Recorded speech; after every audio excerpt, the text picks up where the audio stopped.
that you would speak to the depths of our being. As we begin fasting and praying for 2026 and seeking you, I thank you, Lord, that we can come into the presence of the King and receive favor this morning. I thank you that your presence is in this atmosphere. I thank you that your presence is in our midst. And I thank you that where your presence is, there's freedom. I thank you, Lord, that we do not have to fear, worry, or concern about the future, for you are our God and you are with us. And Lord, I pray right now, Lord, manifest your tangible presence in this place. Do a work in us. Speak through your servant. We give you all the glory and honor. We pray this in Jesus' name. And all of God's children said, Amen. Amen. I'm going to ask you to remain standing for the reading of God's word. And we're going to go to the book of Nehemiah chapter 2, verse 4 this morning. And I just want to say once again, welcome to everybody that's here. Baie welkom aan almal wat hierso is. Please do me once again a favor. Just turn around to 2 or 3 people. Give them a big smile. Say welcome. Some have come in after I've greeted everyone. And Luwini, if you would have the scripture on the board, I would greatly appreciate it. Nehemiah chapter 2, verse 4. Now we are beginning 21 days of fasting and praying for the next 21 days, starting today right through to the 31st of January. We as a congregation are going to be fasting, praying, and seeking the Lord for 2026.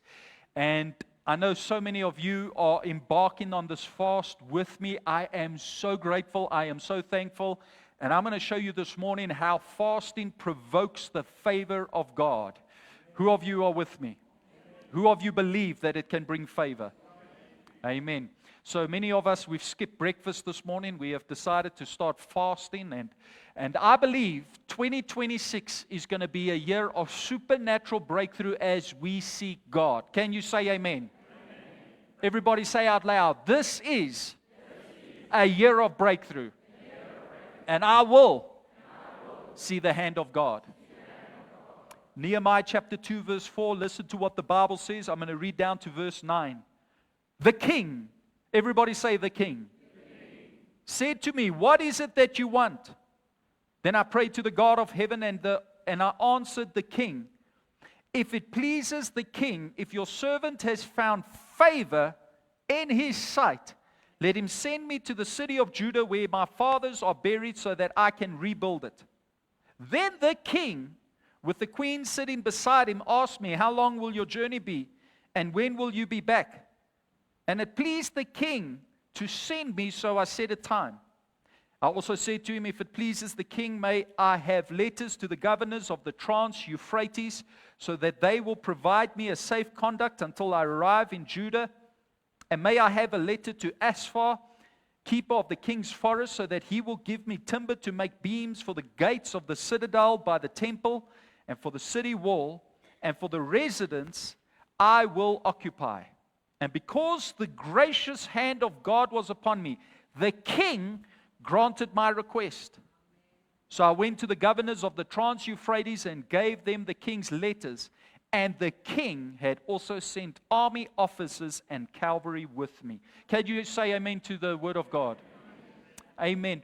This morning, I want to challenge you. And I want you to get an expectation in your spirit that the king is going to give you favor. That as you bring your request before the king, in fasting and praying and humbling yourself, you're going to see answers, quick answers to prayer. Can you say amen? You may be seated in the presence of God. Thank you so much, worship team. I'm so grateful for every one of our worship team members. I'm grateful for Beryl. I'm grateful for my brother Ivan, for Annelies, Gert, Vincent, Luwini, and Richard. Let's give each of them a big hand clap.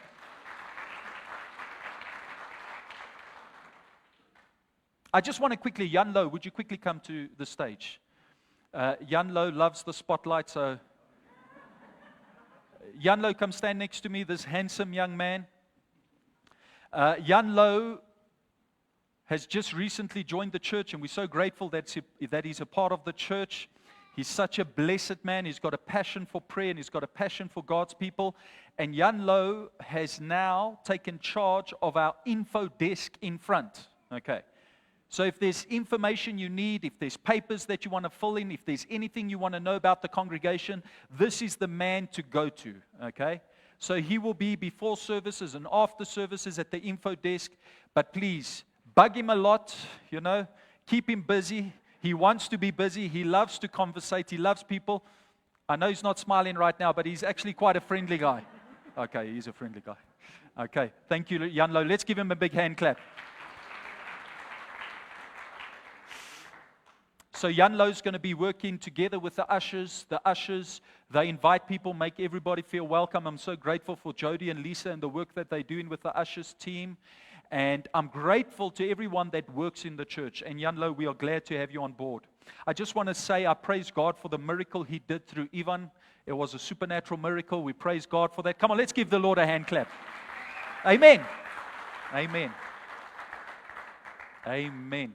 It's so good to see so many of you back from holiday. I'm so happy to see that you're all safe.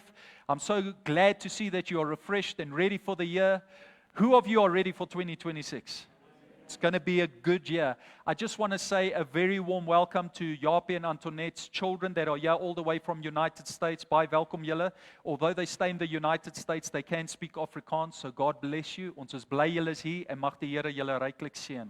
Amen. I see Scott in Virginia also. Yeah, I'm glad you're back safe from your holiday. And everybody else, welcome this morning. Amen.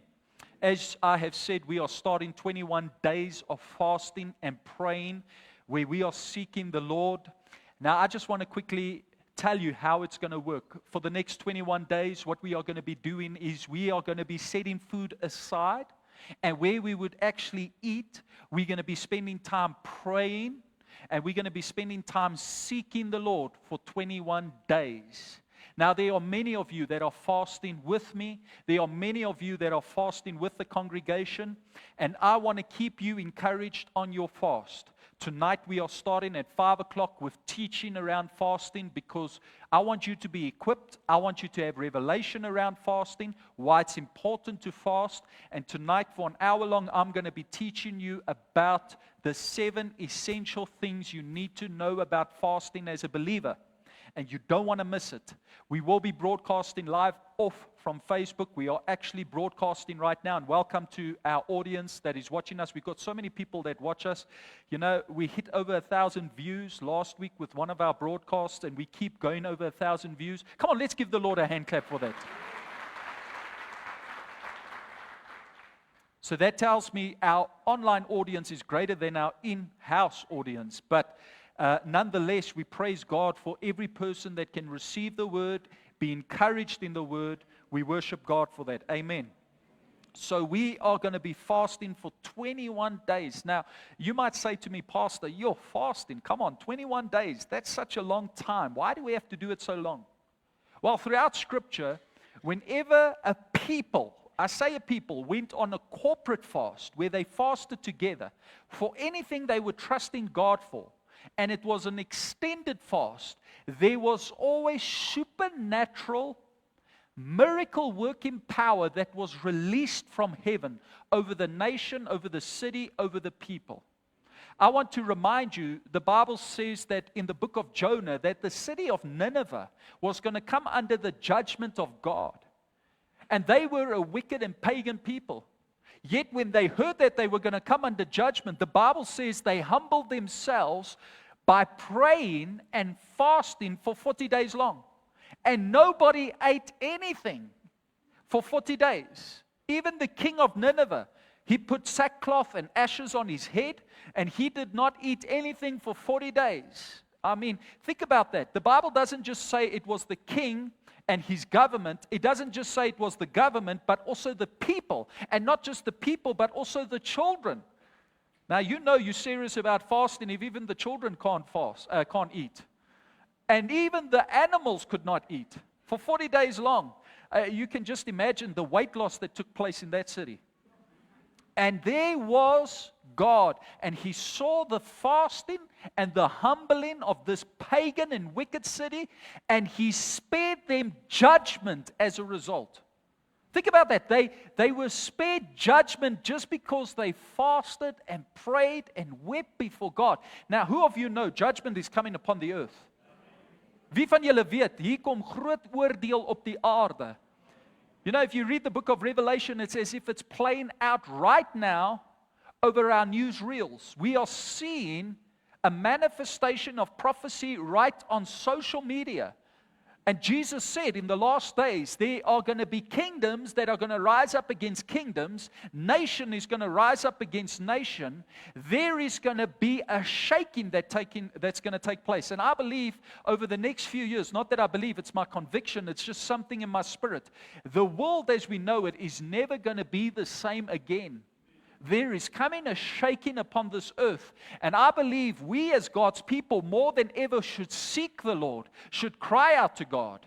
Now, the reason why we fast is because what we're doing is we are crucifying our flesh. We are saying to our flesh, you're going to keep quiet, and we're letting our spirit make contact with God as we pray, as we read the scriptures.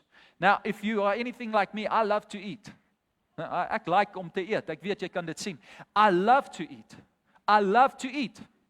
And I remember when Pastor Avon, somewhat 16 years ago, started with the 21-day fast in January. It was always for me a nightmare. 21 days. Why do we have to do it so long? And I remember I would try and I would struggle. And by the third day, the spirit of McDonald's got a hold of me. And all of a sudden, I had a Big Mac attack. And, and I just felt always so condemned. Until I started giving a revelation of why a person fasts. And then I started doing baby steps. And I started just separating myself from food for a certain time period every day. And then eating small every single day. And eventually I saw that my flesh was being subdued. And eventually I could push on. And then I could just go on liquids and eventually just on water. But I want to tell you, you are capable of doing it. You think you can't, but you are. Just give it a try. In fact, I want to tell you, it's been medically proven. You can go study this. If you don't eat food past 72 hours or up to 86 hours, medically it's proven that the hormone in your stomach that causes you to crave food, it goes silent and dormant. It's called ghrelin. The spirit of ghrelin is defeated. And as ghrelin goes silent, you all of a sudden got this supernatural grace. I feel it. You get this supernatural grace that you don't have to eat again. And some people have said, even here in the church, they say, your pastor, when I get to day 4, day 5, it was like a nightmare. But once I got through it, I could push through to 21 days. So I want to challenge you. Fast with us. Some of us are not fasting the whole 21 days. Some of us are busy with jobs. There are many of us that are busy with very demanding work. And it would be very wise to fast according to Judges chapter 20, verse 26. In fact, I'm asking the whole church to fast with me this fast. And the Bible says that Israel was trusting God for breakthrough. And the Bible says that they fasted up until evening and then they broke their fast. And that's the fast I'm asking you to do. And it's a fast that is a bit challenging, but it is possible to do. And that means that up until 5 o'clock you fast. All you do is you drink liquids. You drink your cup of coffee with tea, you limit sugar and milk, and you just consume a lot of water, and only at 5 o'clock in the afternoon you eat. And then when you would have spent time eating, when you would have spent time feasting, you take that time and you say, I'm going to read scripture, I'm going to study the Bible, I'm going to spend time in prayer, I'm going to intercede. Now there at the back, we've got Bible reading plans for every one of you. We've got a year Bible reading plan. I want to challenge you to read through the Bible this year with me. Every single year, it must be a goal of every person, every Christian to read through your Bible. But we've also got a 21-day Bible reading plan through the New Testament. And just by spending 15 to 20 minutes a day, you can read through the New Testament over the next 21 days. Who of you say that's possible to do? I mean, it's so easy to watch an episode of something. It's so easy to quickly watch a movie. It's so easy to sit 30, 40, 50 minutes on social media. But how about sacrificing that time, limiting that time, and spending it reading the Word of God? And I want to challenge you to fast and pray with me over this next 21 days. Who of you are going to fast over these next 21 days? Okay, let me just emphasize who should not fast. Breastfeeding mothers, if you are breastfeeding, we choose that you do not fast. Your baby is dependent upon your nutrients. And pregnant moms, you should not fast. You've got a developing human on the inside of you. So we ask pregnant moms and nursing moms not to fast. We also suggest that people that work on site, at heights, on mines, underground, that you do not fast, try and do the partial fast. And if you are 18 years and younger, we also do not ask you to fast. And if you are 60 years and older, which is almost nobody in this church, everybody, okay, you also do not fast, okay? Okay? So all of us are young enough to fast. Almal van ons is jong genoeg om te vas, okay? So those are the people. But the rest of us, by faith, we are fasting for 21 days. We are not doing it under compulsion. We are making a decision to corporately fast together as a congregation. And I believe 2026 is going to be a year where we're going to see the goodness of God. Can you say amen? Amen. Look to the person next to you and say, I'm looking forward to seeing a thinner you in 21 days.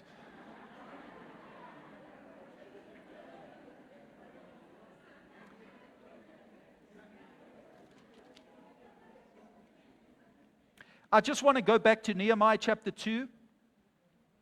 And I just want to read that one verse, verse 4. Then the king, everybody say the king, said to me, what is it? No, you don't have to say that. Thank you for your cooperation. The king said to me, what is it that you want? What is it that you want? Then I prayed to the God of heaven, verse 5. And I answered the king, if it pleases the king, and if your servant has found favor in his sight. The king asked me, what is it that you want? And then I prayed for favor in the sight of the king. Amen. Now I just want to quickly remind you of what I was preaching and ministering for those of you that weren't here. On New Year's Eve, I was preaching as the Lord had led me, as the Spirit had led me, that this is a year where we're going to go deeper. 2026 is a year where we need to go deeper, where we're going to go deeper in our faith, where we're going to go deeper in our worship, where we're going to go deeper in the revelation of God's Word. And as we discovered in Luke chapter 5, when Peter made a decision to go deeper, he unlocked the supernatural overflow, the abundant blessings of God as he decided to go deeper. Everybody say, I want to go deeper. I want to challenge you to go deeper. On this fast, as we begin to fast, you're going to have to dig deep to go further, to fast, to consecrate your flesh. Today might be easy, but tomorrow and Tuesday, that's where the challenge comes. And that's where you're going to dig deep and say, you know what, I'm going to press on with my fast because I'm trusting God for overflow. I'm trusting God for abundance. In fact, I want to come and declare it to every person that is listening to me today. This is going to be your year of more. You're going to see more of God. You're going to experience more of God. If you believe it, say amen. Everybody declare it out loud. I will see more of God in 2026. Ephesians chapter 3 verse 20 says, God is able to do more than what we could ever ask, think, or imagine. I love how the Amplified Translation says it. It says, God is able to do super abundantly more. That tells me God is serious about you and I having more.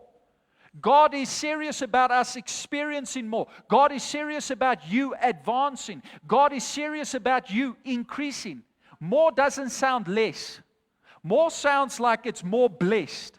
And who of you know that when you begin to walk with God and when you begin to fellowship with God and God manifests His presence in your life, that you will begin to experience more. In fact, I want to believe God that this year I'm going to experience the most joy I've ever experienced. I'm going to experience the most peace I've ever experienced. That I'm going to see more answers to prayers than I've ever seen before. That I'm going to see quick answers to prayer. Come on, I'll believe that for every single one of you, that you're going to see quick answers to your prayers in 2026. Can you say amen? 2026 is going to be the year of more. God is going to do an Ephesians chapter 3 verse 20 miracle in your life if you believe it and as you put your trust in God. And maybe you're here today and you're saying, I don't know so much, Pastor. I don't know if I can believe that. Well, don't worry about it. When you see the rest of the people experiencing more, when you see the rest of, it's going to provoke you to actually also start believing God for more. Who's believing God for more in 2026? God wants to do more. Don't be satisfied with less. Stop believing for less. In fact, I want you to believe that this year, the answers that you have seen hindered before is going to be answered in a supernatural way. And by the end of this year, you're going to have a testimony of how God came through for you. Who of you are trusting God for more? This is the year for more.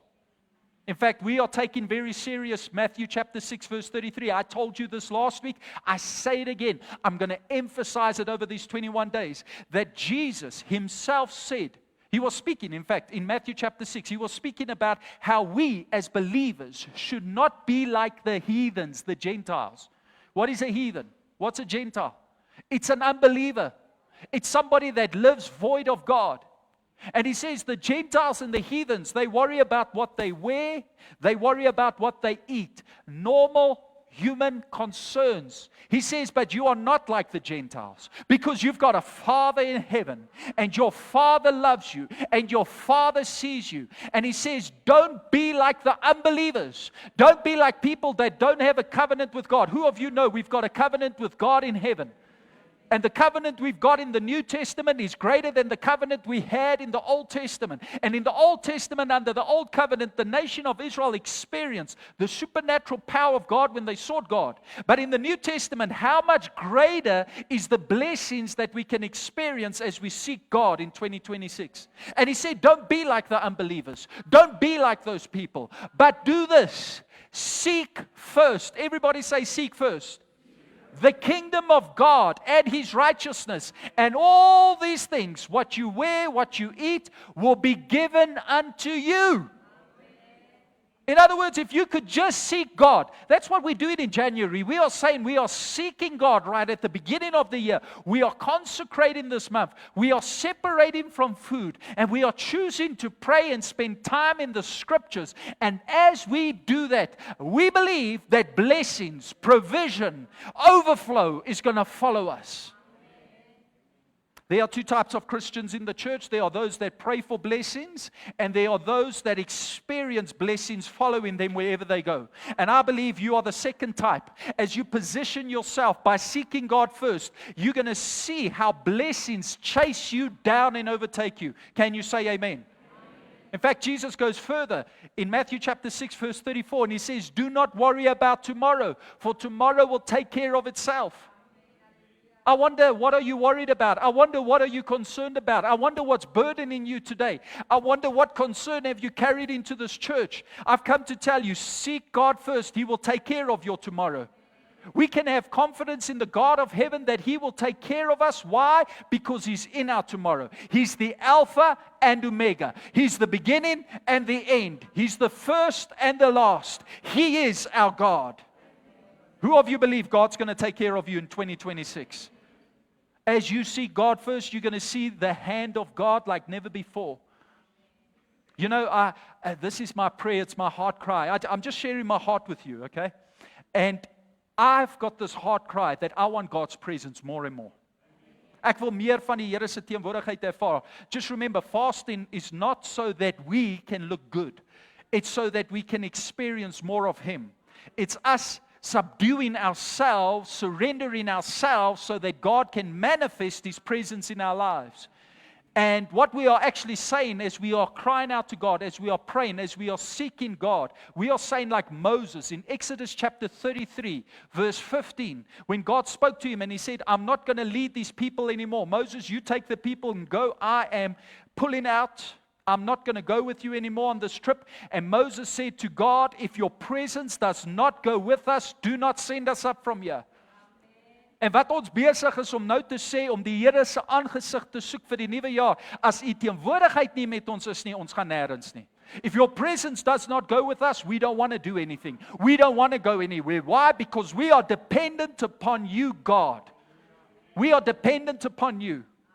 And I love what he said further in verse 16. He says, how will we be able to experience your favor? And how will the people know that we are distinguished amongst the peoples here on earth? In other words, if you are with us, there's favor. If you are with us, we are distinguished. There's something unique about us. There's a blessing that rests upon us, that people around us can identify that we are chosen and called of God. As we see God, I believe His presence is going to manifest, and He's going to distinguish you. He's going to distinguish your family. He's going to distinguish this church. He's going to distinguish us. When God distinguishes somebody, it's as if they just stand out. There's just something special and unique about that person or that people. And I believe God is going to distinguish you as you put Him first, as His presence manifests over your life. Say amen. Sorry, you are in a church this morning where the pastor likes you to talk back with him. Okay, I'm not intimidated if you talk back with me. I'm not intimidated if you conversate with me. I love it. I love it so much. It makes me think of that grandmother. She gave food to her children one day and they just sat quiet eating.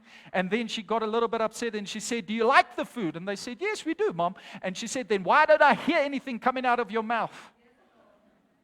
And then they started saying, oh, Mom, this is so good. Oh, Mom, this is so delicious. And she put a smile on her face. I love it when you talk back to me while you're eating. You say, oh, Pastor, that tastes good. Say that again. Amen. Hallelujah. Jy is in 'n Pinksterkerk vanoggend. Jy het geweet jy kom na 'n Pinksterkerk toe. This is not a silent church. We are getting ready for heaven. The Bible says that on the day of Pentecost, in fact, that marks Pentecost, is a sound from heaven. You know, you come to a Pentecost and there's silence, you know that there is no more Pentecost there. They Pentecost in name, not in substance.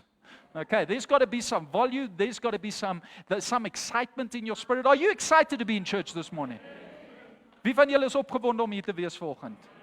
Wie van julle mis die strand en wens jy kon teruggaan? And I'm glad that you're here this morning. Amen. I'm glad as we seek God's presence, as we want God's presence, I want to encounter God. You know, the Bible says that the city of Jericho was fortified and the nation of Israel could not take Jericho. It was an impossible situation. According to a human standpoint, according to human perspective, Joshua had the odds stacked against him. But the Bible says something fascinating happened. In Joshua chapter 5 verse 15, he encountered God before he went to Jericho. And as he encountered God, as he had this encounter with the angel of the Lord, the Bible says the angel of the Lord spoke to him, told him how to take Jericho. And as the angel of the Lord spoke to him and he did exactly what God said, the whole city of Jericho was taken, the walls came tumbling down, and the impossible became possible. Why? Because somebody encountered God first. And I want to believe you're going to be like the Joshua of your home. You're going to see the walls of Jericho fall. You're going to see the impossible become possible. Why? Because you are encountering God on this fast. Amen. I believe this is going to be a supernatural fast. More than ever, you're going to see the hand of God.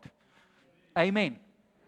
Now, the book of Nehemiah in the Old Testament is a very fascinating book. As we read the book of Nehemiah, we come to understand that this is a book that is about vision. Everybody say vision. Did you know that when you walk with God, it is impossible not to have vision? Did you know that when you walk with God, it's impossible not to get an expectation for the future? Did you know if you truly fellowship with the Lord, you begin to get a vision of what can be? You get a dream in your heart. All of a sudden, you get excited for what can take place. Why? Because God is always up to something. God wants to do something. And the book of Nehemiah is a book of vision because it's about a man who was ordinary, yet did extraordinary things for God because he got a vision from heaven. It's about Nehemiah, who is a cupbearer to the king of Babylon. And when we first meet Nehemiah, there's nothing extraordinary about him except that he is a cupbearer to the king. Now, a cupbearer in ancient times was somebody that would taste the drinks or eat the food of the king before the king would to see if it was poisoned. And if the cupbearer passed out or died, then the king knew that he should not drink that wine, he should not drink that drink, he should not eat that food. So the cupbearer was like this buffer to keep the king safe. Because back in ancient times, there were constantly plots to assassinate kings and emperors. So they installed cupbearers. And this is Nehemiah's position in Babylon. Now I want to tell you, there's a spiritual Babylon today in this world. Babylon is a godless spirit that is beginning to rule and reign across the nations.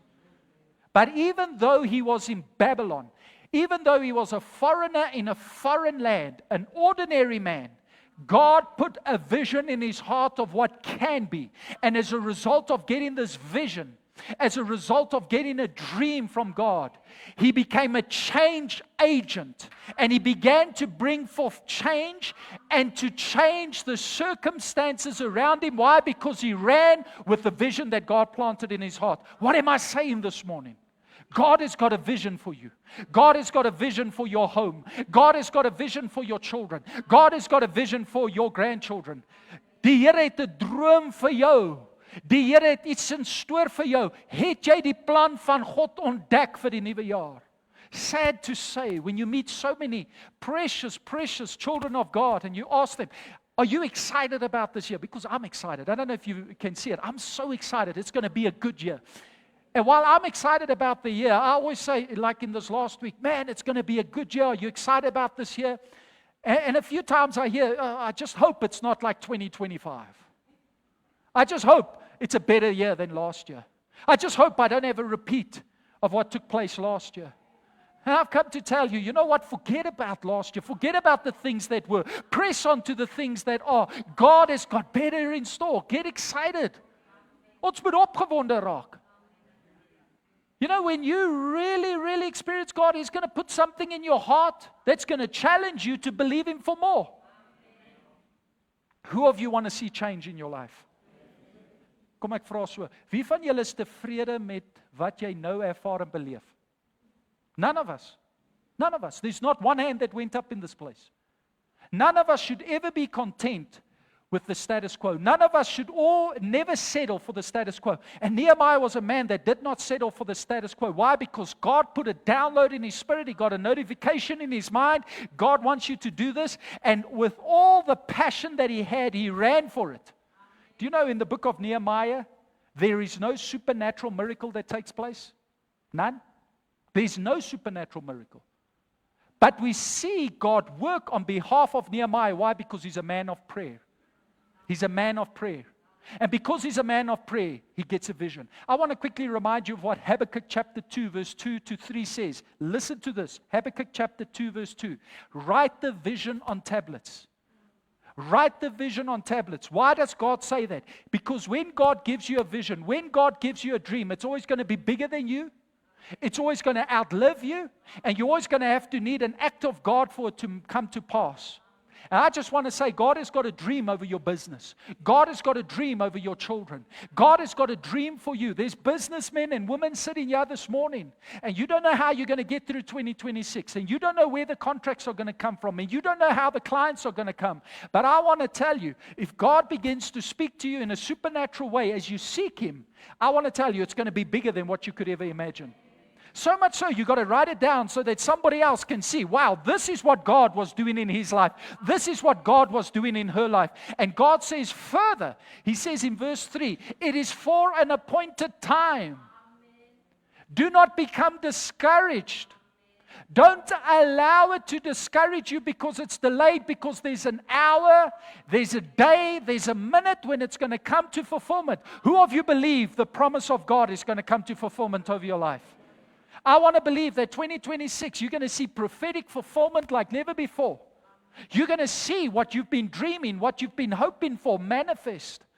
And there are many of us, we are trusting God for different things. There are some of us, we are trusting God for financial breakthrough. There's some of us trusting God for healing in our bodies. There are some of us that are trusting God for the salvation of a lost one, or for our child to turn around and begin to serve the Lord. There are many of us that are trusting God to be used in a greater and more powerful way in 2026. And some of us are trusting God that He will use us in business so that we can build the kingdom of God. Whatever you are trusting God for, that's the vision that He has put in your heart. And God wants you to be a change agent in that area. He wants you not to be satisfied. He wants you to bring about change.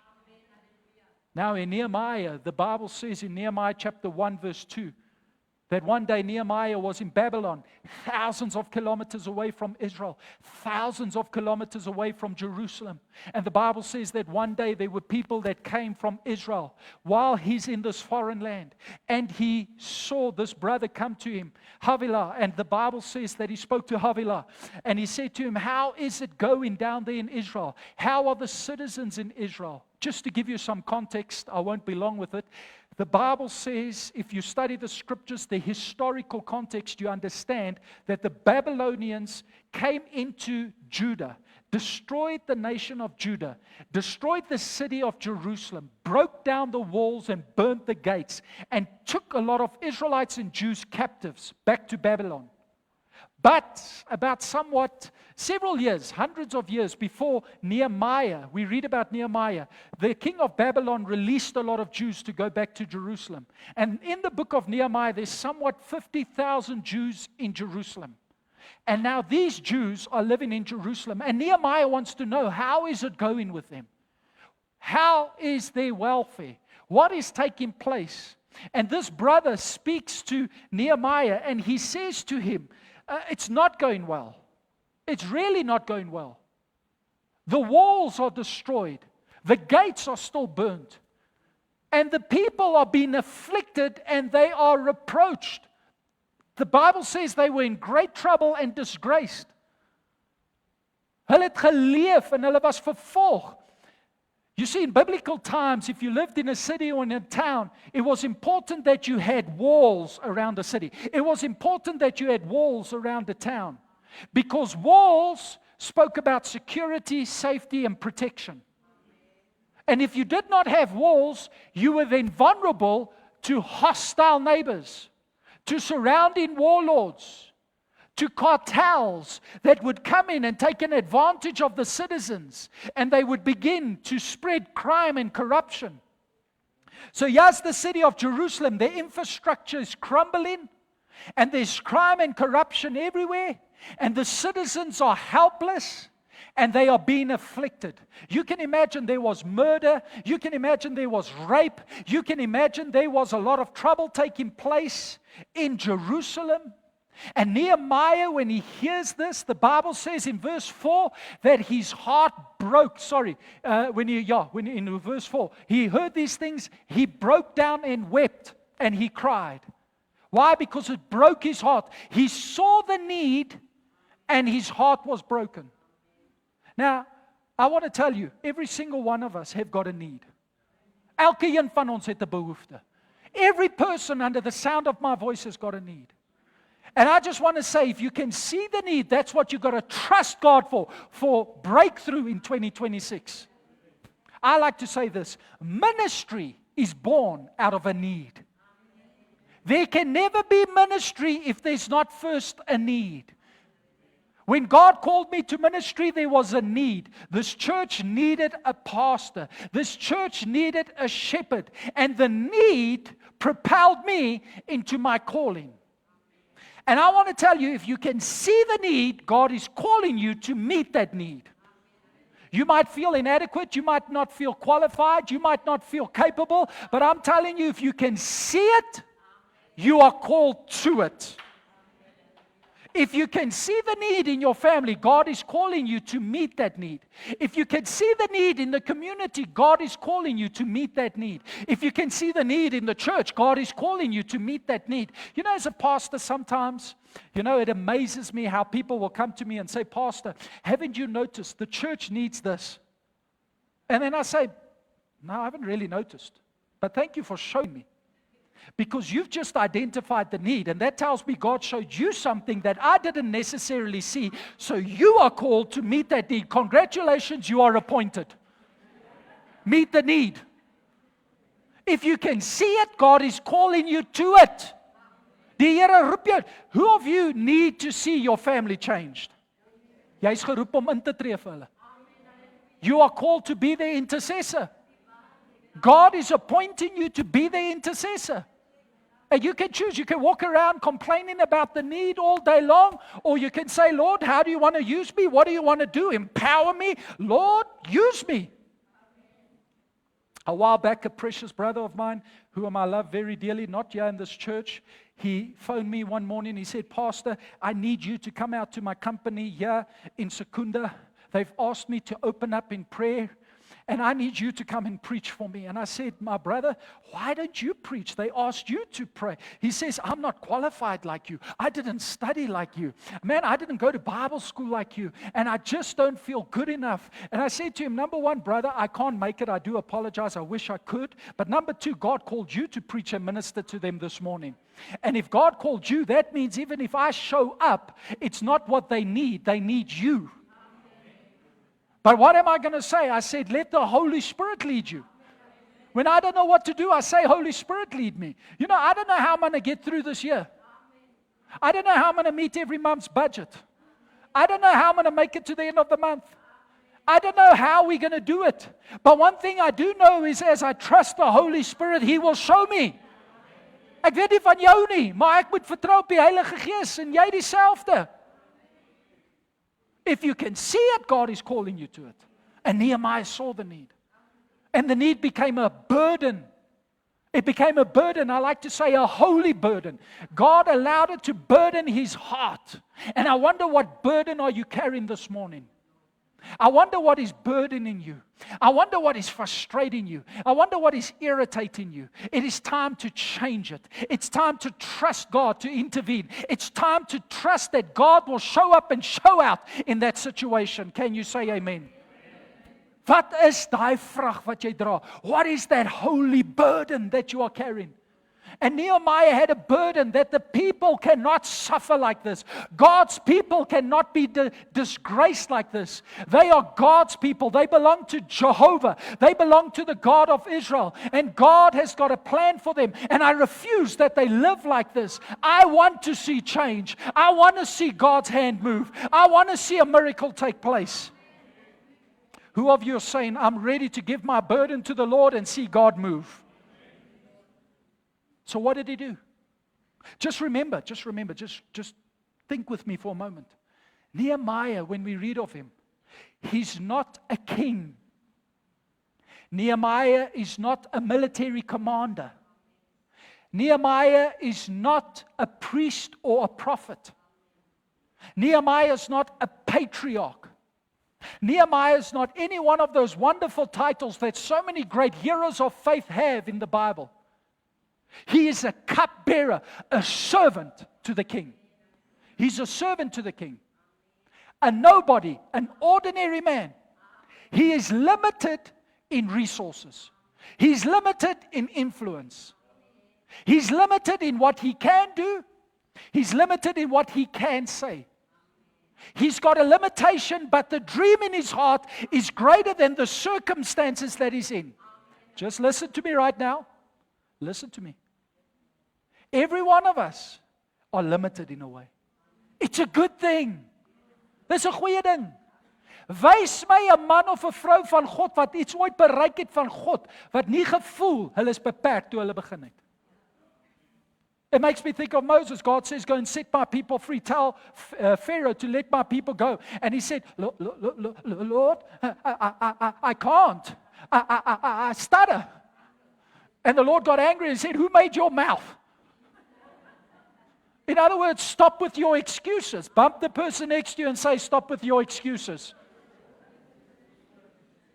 And look to the person on the other side and say, he's talking to you, not me. Wat jou verskoning hoekom die Here jou nie kan seën nie? Ja, maar mense het my seer gemaak in 2025. Waar wil jy nog daar leef? Terwyl die res geseënd is, terwyl die res deurbraak ervaar, terwyl die res die goedheid van God sien, terwyl die res die guns van God sien. Wat is jou verskoning? What is your excuse? Nehemiah didn't have excuses. What did he start doing? He did what I'm challenging you to do. What I'm challenging the church to do. The Bible says for someday, I don't like that word some days. Another translation says it better. For many days. Everybody say many days. For many days I mourned and fasted and prayed. I love the fact that the Bible says, not in this translation, it says that for many days he fasted and prayed. Days on end he fasted and prayed. He went on an extended fast. You know what I've noticed about fasting? There are some people, Christians, that will criticize fasting. They will say, no, you don't have to do an extended fast. There's no benefits in an extended fast. Have you noticed, I don't know about you, but especially in Christian circles, everybody that speaks like that's never been on an extensive fast? But I've never ever heard anyone that ever did a fast longer than 1 day, that did an extended fast, that ever regretted it. In fact, I hear constantly people that did extended fasts that went on for 21 days, repeatedly, 40 days, that they can testify that they saw the hand of God. Pastor Avon is one of them. Fasted many, many months, 21 days, fasted many, many times, 40 days on end. And he can testify that there's supernatural benefits to it. If anybody ever criticizes fasting, then I want to say, you've never tried it. You've never tried it. Until you start seeing it work, then you can't criticize it anymore. And the Bible says he mourned, he fasted and prayed. He didn't sit around and complain. He didn't sit around and mope. He didn't allow what he heard to limit his faith. Although he was limited in resources, he was not limited in prayer. And I've come to tell you, you might be limited, but your God is not limited. And no matter what your financial situation is, no matter what the relational status is, no matter what your work circumstances are, no matter what you're going through, no matter what's before you right now, you are not limited to pray about it. Praying costs nothing, but it accomplishes everything. Let me say that again. Praying costs nothing, but it accomplishes everything. Die Here kan so baie doen net deur een persoon wat bid in sy huis. And I believe God is calling some of us to pray and intercede for our homes. And just by us seeking God, we're going to see our home turn around for Jesus. Can you say amen? And he fasted and he prayed. And we read for the rest of Nehemiah chapter 1 how he's praying, how he's calling out to God, how he repents of the sin of Judah, how he repents of his and his father's sins, how he begins to remind God of his promises, and how he calls out to God for mercy. And he started praying, he started fasting, he was crucifying the flesh. And the Bible says in Nehemiah chapter 2 that one day he came into the presence of the king. He did not do anything, he did not say anything, but the king noticed that he did not look the same. And the king looked at him and said to him, what is it that you want? Verse 3. What is it that you want? Verse 4. What is it that you request? What is it that you want? Notice after he sought the Lord, after he put God first and he prayed, when he came into the presence of the king looked at him and said, what is it that you want? It makes me think of the Old Testament with Solomon. The Bible says he brought a great sacrifice unto God. He slaughtered thousands of cattle, and as he slaughtered them and he dedicated unto the Lord, the Bible says it was in that night that God appeared to him in a dream and said, what is it that you want? I want to believe that as we seek God first, as we fast and as we pray, we're going to have the King encounter us and say, what is it that you want? What are you trusting me for? What is it that you need, my child? The Bible says, delight yourself in the Lord and He will give you the desires of your heart. Psalm 37 verse 4. I want to believe that you're going to see God meet your desires. I want to believe that those desires aren't going to be yours. It's going to be God-given desires that God places on the inside of you. Do you know that God wants you so blessed that you're a blessing to others? I'm just reminding myself while I'm fasting and praying. Remember, it's not about you. There are people dependent upon your consecration. There are people dependent upon your devotion. There are people dependent upon you encountering God. Your wife and your children, the church, the congregation, the community. They are dependent upon you seeking the Lord. Nehemiah wasn't seeking God for himself. He was seeking God for a situation, a circumstance bigger than himself. And the Bible says that the king asked him, what is it that you want? What is it that you want?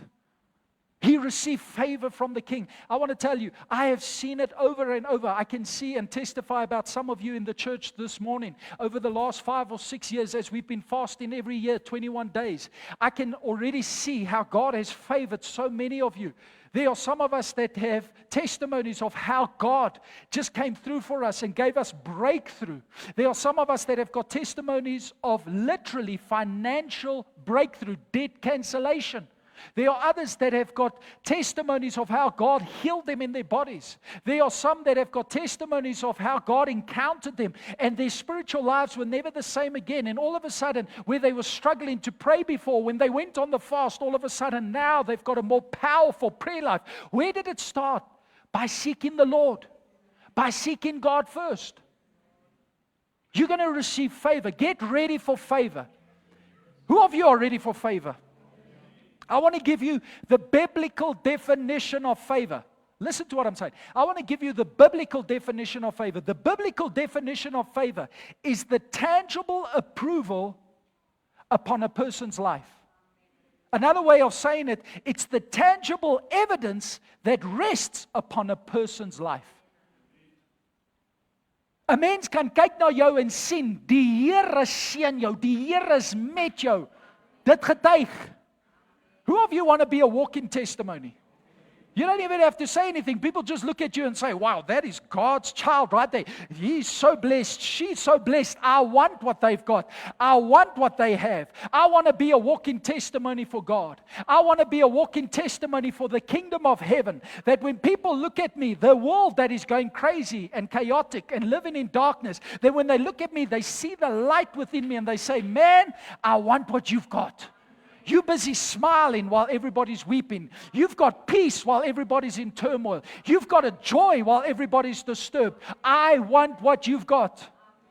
Let me tell you something. The greatest testimony all of us can live is when we become ambassadors for the kingdom of God. And just by the way we live, people look at us and say, I can see God is real.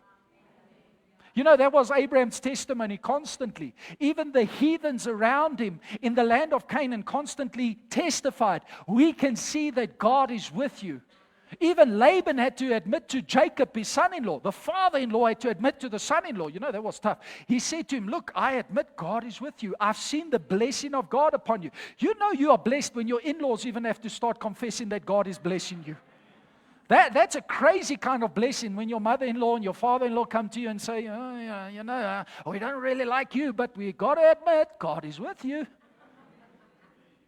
Who of you want that kind of blessing that your in-laws say to you, die Here is met jou, ek kan dit sien.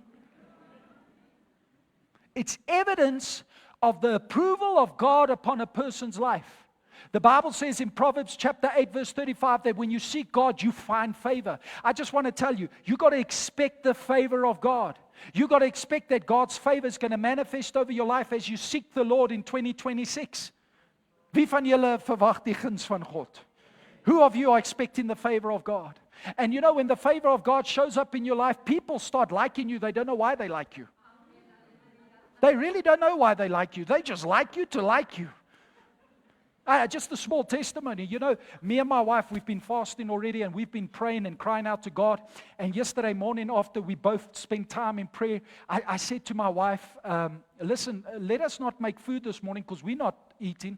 Let's take the children and let us go to McDonald's and we treat them for McDonald's. So this is a good advertisement for McDonald's. So even the pastor on a Saturday morning goes to McDonald's. And they love to get Happy Meals. And we went there. We don't take them always. And we went there and we rang up their meals yesterday morning.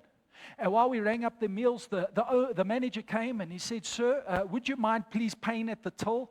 And because we were standing there in front of the screen and we usually swipe our card and pay there. And I said, sure, now I'll pay at the till. And we got to the till. He said, sign this paper. I had to sign this paper. And he said, that's it. And I said, but I need to tap. He said, no, it's for free. I said to him, wait a minute, you can't give it to you free. You know what he said to us? He said, you're one of our best customers. We like you and we want to bless you this morning and give you it for free. I'm not even a regular customer. I don't know what he's talking about. But he liked me for some or another reason. And my wife, she started getting emotional and she said, that's the power of seeking God, that you can get 3 Happy Meals for free. Now, don't go to McDonald's and say, I heard my pastor preaching. But I've come to tell you, when you start seeking God, people are going to reach out to you. They don't know why they're reaching out to you. They just like you. I remember the other day I was just standing in the line and I pray constantly, Lord, give my children favor, that people will just like my children. And my children were standing in line at Checkers, and while we were standing in line, here comes an elderly lady, and she said, you know what, I just like your kitty so much. Here's 100 rand, buy them some sweets. And I almost said, why don't you like me? Where's my money? But you know what? We've got this mindset. We expect favor where we go. We expect to be favored. Why? Not so that we can look good, so that God can be glorified. And I believe that God's favor upon a person's life is evidence of His approval. But you know how many of us are walking around with condemnation? Do you know how many of us can't get over the past? And we don't believe God wants to bless us. And I want to tell you, the enemy's lying to you. It's time to tell the devil straight in the face, there's no condemnation in Christ Jesus. Romans chapter 8 verse 1, I'm a new creation in Christ. 2 Corinthians chapter 5 verse 17, the old things are gone. Behold, the new things have come. I'm a new creation. Everybody say, I'm a new creation. Look to the person next to you and say to them, you are a new creation. And tell them you are a good-looking new creation.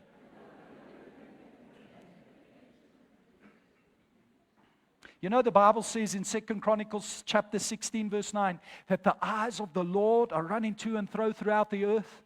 For God is looking for someone who He can show Himself strong on their behalf.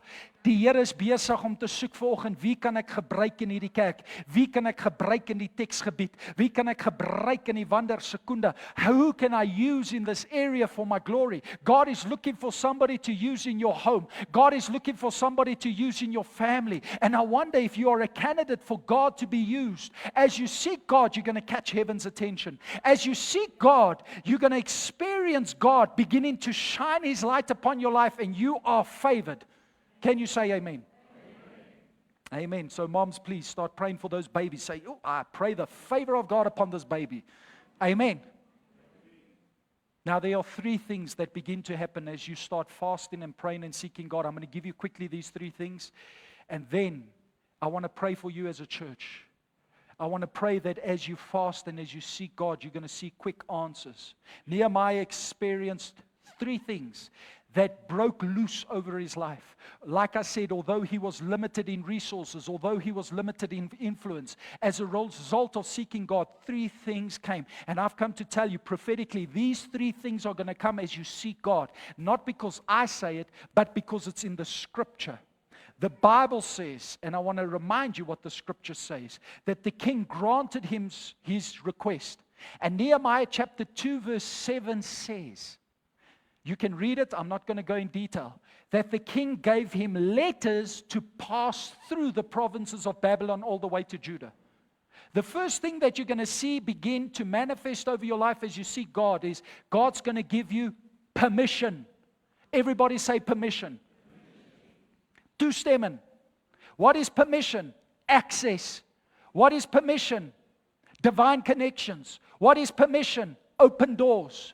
God is going to permit you to go your way. The king gave him permission, and it opened up doors. It gave him access. It made his path wide open that he could go where he needed to go, that he could do what he needed to do. And I've come to announce to you, as you seek and cry out to God in the beginning of this month, God is going to give you permission in 2026 where you were denied in 2025, where you saw closed doors in 2024. All of a sudden, doors are just going to go wide open. Why? Because you put God first. Can you say amen?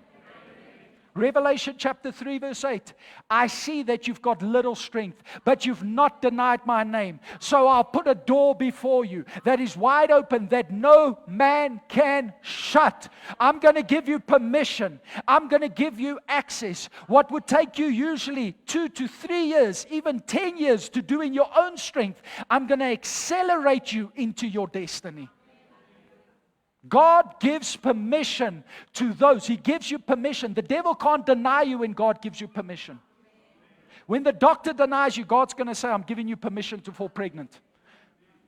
When man denies you, God's going to say, I'm going to give you permission to be promoted. I'm giving you permission. When God begins to move in your life, nobody can hinder what God does. And just think about this. Nehemiah, a nobody, a servant, a cupbearer, was passing through the provinces. And these people with armies, these people with militaries, these people that were in high influence and they had great wealth and stature, they could not touch him. Why? Because the king gave him permission. Woo, I just feel that upon this church right now. God is going to give you permission that people can't touch you, that people can't block you, that people can't hinder you. You're going to get to where God wants you to go. Can you say amen? The second thing is, first is permission. Second thing, verse 8, the Bible says that he got provision. Everybody say provision. He received provision. He received all the material, all the wood that he needed to rebuild the walls. Just think about this. He did not have enough in his bank account. If Nehemiah looked at his bank account, then he would never be able to rebuild the walls. But thank goodness he did not look at the bank account. He looked at the king. And I want to tell you, get your eyes off your bank account. Put your eyes on the king, because the king will provide for you in 2026. When you receive favor from the king, when you provoke the favor of the king, provision will flow. You know, in 1 Kings chapter 17, the Bible says there was a great famine in Israel. Everybody was living in poverty. Everybody was living in distress. There was low morale. The economy had collapsed. Inflation had gone through the roof. Until one day, Elijah, the man of God, came to a city called Zarephath, and he found a widow standing right there collecting sticks. And as she was collecting sticks, he spoke to her and he said to her, listen, ma'am, would you please bake for me a bread? I want something to eat. Thank goodness he did not do that in today's age. Otherwise, you'd be all over social media, the pastor that asks food from widows. Can you believe the audacity? Can you imagine the headlines? But before there ever was social media, Elijah had the audacity to ask the widow for bread. And she said, my Lord, I'm about to take the sticks home. I'm about to make a fire. I'm about to bake a bread for me and my son. And then we're going to eat and die. You see, what she thought is going to happen is she's going to die. She thought it was the end.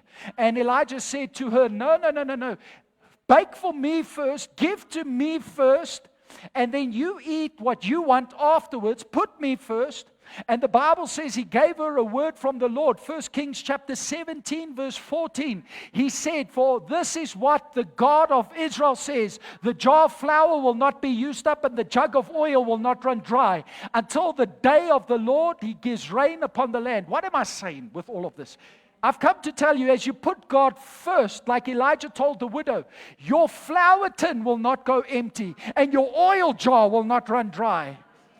And you will see provision in a time when everybody's suffering, when everybody's struggling. God is going to set you apart. Why? Because you're going to have a testimony that brings him glory. Can you say amen? Nehemiah had provision. He had supernatural supply. Why? Because he got favor from the king. Vat jou hoof aan jou bankrekening af. Take your eyes off your job. Your job is not your source. God is your source. Everybody say out loud, God is my source. God is my promotion. God is my supply. I'm a child of God. And I'm expectant for supernatural provision in 2026. If you believe that, give the Lord a hand clap.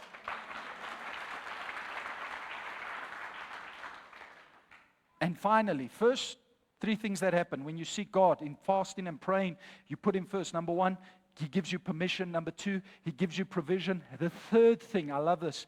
The Bible says in Nehemiah chapter 2 verse 9 that the king sent him with an escort. He sent him with a cavalry. He sent him with army officers. I wonder if you can figure out the third one.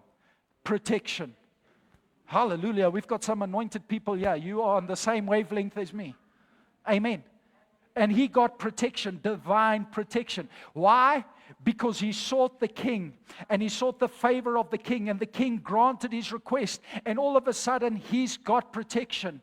He's got people that are guarding him. He's got people that are with him. You know, the Bible says in Psalm 91, if you dwell in the secret place of the Most High, the Bible says in verse 11 of Psalm 91, he will send his angels to keep charge over you. There is Nehemiah going through all these provinces, these hostile lands, these wicked and pagan lands, and none of them can touch him. Not only because the king gave him permission, but because he also had protection. He had GSS security services that were with him. What's GSS? God Security Services. I've come to tell you, God's going to give you a security, a protection that man cannot offer as you seek him first. Who of you know your children need God's protection? Who of you know your family needs God's protection? You know, the Bible says in Psalm 91 from verse 9 to verse 10, as you put God first, as you seek God, as you make him your dwelling place, that even the enemy cannot come against your home. He can't attack your home. And I've come to announce to you today that your family in 2026 will be secured in the love of God because you're praying and seeking God first at the beginning of the year. Can you say amen? Nehemiah had protection. Nehemiah was secured, and he could get to the place where he needed to go because he had protection. He was surrounded with protection from the king. I just want to say to you, some people are going to choose to try and do you harm. Don't worry about them. They can't touch you. Because greater is he that is in you than he that's in the world. And where you are protected of God, no demon can overwhelm you. No man can overtake you. Everybody say amen. So as we seek God, in conclusion, number one, God's going to give you permission. Number two, God's going to give you provision. Number three, God's going to give you protection. Who of you expect it? Who of you are looking forward to it? As we seek God first in 2026. Now with every eye closed, nobody looking around, I'm going to ask the worship team to come to the front.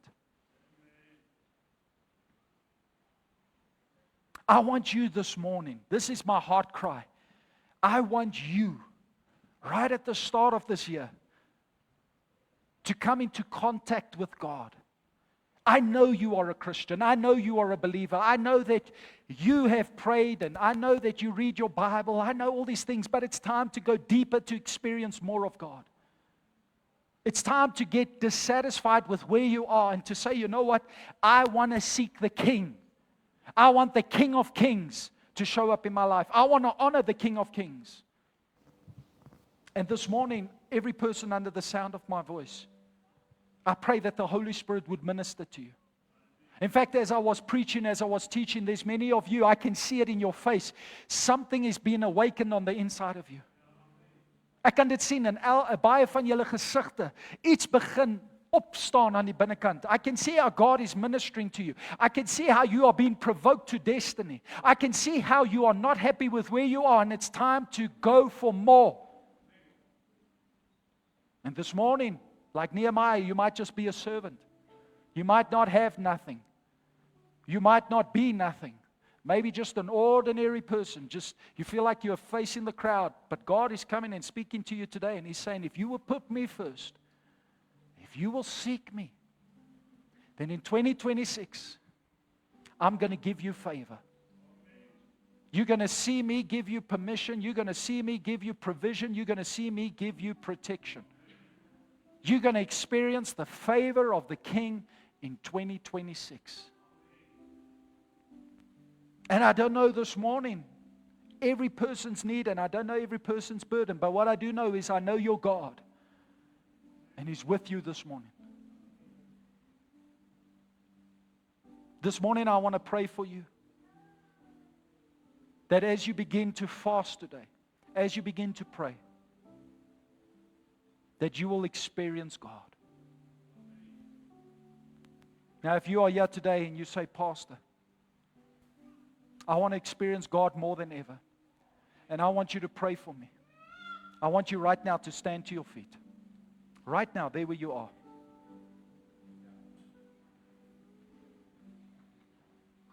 He's in this place. The King is in this place. Focus on Him. Just keep your eyes closed. Just keep your eyes closed. Come on, let's just focus on Him. There's more. There's more. I want more. Right there where you are, lift your hands to heaven. Father, this morning we as a congregation of Evander Revival Center lift up our hands to heaven. We lift up our hands to the King. We are desperate, Lord, for divine intervention. We are desperate, Lord, Father God, for you to grant our request and to make our way smooth. We are needing you to come through for us. There are people here this morning, your children, Lord, that are in dire straits, that, Lord, need a supernatural intervention from heaven. And I pray right now, Lord, that as we lift up our hands to heaven, that you will see our hearts, that you will give us the divine intervention that we need, and that we will experience the breakthrough of heaven. I pray right now, Lord Father God, manifest your favor over your people. Manifest your favor over every couple, over every family, over every individual. In Jesus' name. Thank you, Lord, for those that are choosing to seek you first. And I thank you, Lord, that you will give them grace as they seek you at the beginning of this year. We pray this in Jesus' name. And everybody says, let's sing this.